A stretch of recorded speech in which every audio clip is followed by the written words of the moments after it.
When Cyan passed away last week, he was almost 15 years old. I want to talk about some of the things I believe contributed to that long life and that high quality of life that he had up until the end. Up until he passed away last week, he was still laying down 3 to 7 miles every week on hikes. He was happy, social, and enjoyed engaging in species-typical behaviors. First up, I managed his stress levels. Now, this is certainly an example of know better, do better. Cyan was almost 15, and it was probably about halfway through his life that I started to have a good understanding of stress and canine behavior. Cyan spent about half of his life in seniorhood, a little over half. And senior dogs, just like puppies and adolescent dogs, are especially vulnerable to the impacts of toxic stress. So while there are a lot of things I wish I would have done differently when he was younger, I was able to manage his stress in seniorhood. And that showed up in a lot of different ways. Cyan was not your typical, behaviorally complex dog. The anxiety that he had was more related to pain and related to canine cognitive dysfunction. And it wasn't a huge anxiety. It came and went as we managed his pain and his cognitive dysfunction. So managing his stress, for example, is easier than managing Amore's stress, who is my stranger danger kiddo with an anxiety disorder. But just because he wasn't a dog with a dysregulated nervous system doesn't mean that he didn't have stress to manage. A big part of it was learning canine body language and responding appropriately to him, not touching him in ways that he didn't enjoy, finding alternatives for stressful nail trims, which were probably his biggest stressor in life. For a while, we did sedated nail trims where he was fully put under and then reversed. With the help of our fear-free vet, we were able to get to a point where he didn't need to be put under, but just had a nice cocktail of event medication. Speaking of our fear-free vet, when I noticed that he was starting to develop a negative conditioned emotional response to the vet, we switched to a fear-free vet. And I'm thrilled to say that he looked forward to going into the vet's office after we did that. Again, a know better, do better situation, but for the second half of his life, I was able to work really hard to eliminate any sort of punishment from our day-to-day. That includes yelling in frustration, leash pops, intimidation, rough physical handling. And a lot of these are things that before I did what I do now, I wouldn't have considered punishments or aversive. But I learned how to see life through his eyes and realized that I needed to change my behavior to give him a better life and to give us a better relationship. When he had bouts of separation-related distress, it meant managing absences. When there were stressful interactions between him and the other dogs, which again, these were just little flares, but it meant managing them so that they didn't escalate into bigger, longer problems. It meant early intervention when there was tension between the dogs, so that they didn't have to be separated and could build back any deficit in the relationship and have positive, enriching relationships with each other. Another factor was keeping an eye on his enrichment needs and evolving those as we went on. So enrichment includes things like social interactions, physical exercise, and mental enrichment, opportunities to engage in species-typical behaviors, health, sleep hygiene, diet. It includes independence and agency and safety and security. And those needs all changed, and I tried to stay on top of adapting them.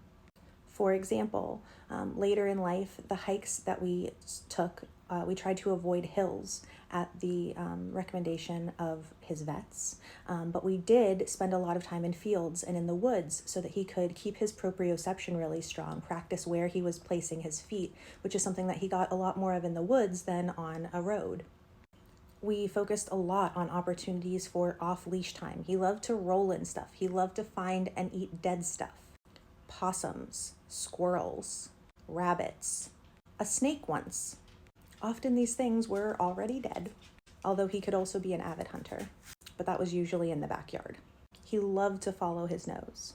We were able to do that through utilizing a long line, renting sniff spots, visiting friends' properties, planning any trips that we took around that being the primary goal for the dogs to be able to explore and be dogs. It meant asking myself, Was the benefit of him engaging in these behaviors worth the risk involved? Because sometimes there was risk involved. As far as pain and cognitive dysfunction and his other health concerns, so he had elevated liver enzymes we had to keep an eye on. We had early stage kidney disease. We had a disc issue in his back. There was canine cognitive dysfunction, and of course osteoarthritis. He had 2 knee surgeries. And the thing about both cognitive dysfunction and pain, and really anything else, is that early intervention can be so key. And I think that that played a huge role in the slower progression of these issues, which led to a longer life and a better quality of life. 20% of dogs over 1 year old have the beginning of osteoarthritis, and 80% of dogs over 8 have osteoarthritis. Again, in the second half of my life, I'm a behavior consultant for a living, and I know that the first signs of pain or potentially other medical issues can be behavioral changes. And fortunately, I have a lot of practice clocking subtle behavioral changes. It was often subtle things like being more interested in food or changing where he most commonly slept from like a soft surface to hard surfaces, sudden increased sound sensitivity, less exploring on walks. And all of these things weren't happening at once. These were isolated changes that I noted, and then we would go and talk to the vet about it. And then we would try an intervention, and almost always that intervention led to the resolution of that symptom. And it was an evolving practice that involved a lot of collaboration with our vets. For example, initially he was on an anti-inflammatory, and later we switched that anti-inflammatory for a different anti-inflammatory that was easier on his kidney and liver. He took amantadine for pain as well, and we discovered accidentally that it had a huge impact on the cognitive dysfunction symptoms. He used to take gabapentin, and then we switched to pregabalin, which is in the same class of drugs, but was likely to be less sedating when we began to wonder if it was having too much of a sedating effect. Those are 3 different types of pain medication, all doing different things. We also did Adequan injections monthly for years. He's been on CBD for years. Vet recommended CBD, not just any CBD off the shelf. We did regular acupuncture and laser, which had a big impact. And there were some things that we tried out that didn't have as noticeable of an impact that we discarded, like the Assisi loop. It was also weighing the pros and cons of different things. And I'm so grateful for the vet team that we had who played such a huge role in helping me navigate these decisions. So for example, the recommendation when he was diagnosed with early kidney disease was to put him on a prescription kidney food just like his brother. But Cyan was already on a prescription GI food that for some reason seemed to dramatically impact his cognitive function. We were actually getting ready to dive into the idea that maybe there was something GI related going on more so than anything else related to the cognitive dysfunction. And so although it may have not slowed down the kidney disease as much, quality of life-wise, it was better to keep him on the other diet. It was also modifying his environment. Canine arthritis management has a great home checklist.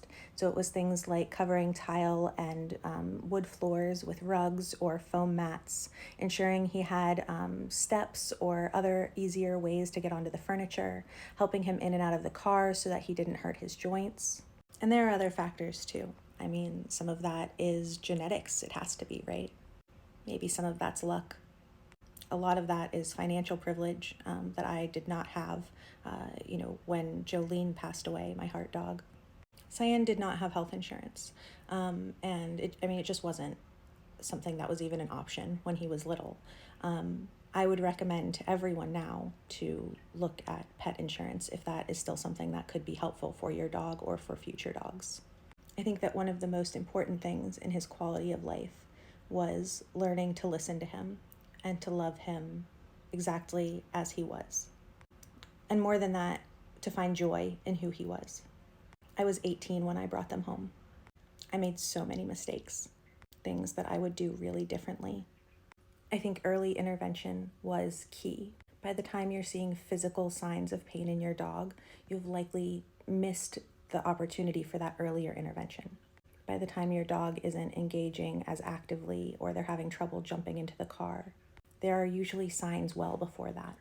I feel incredibly grateful to have had the duration of time and the quality of time that I had with Cyan, and I hope that this helps others get the same.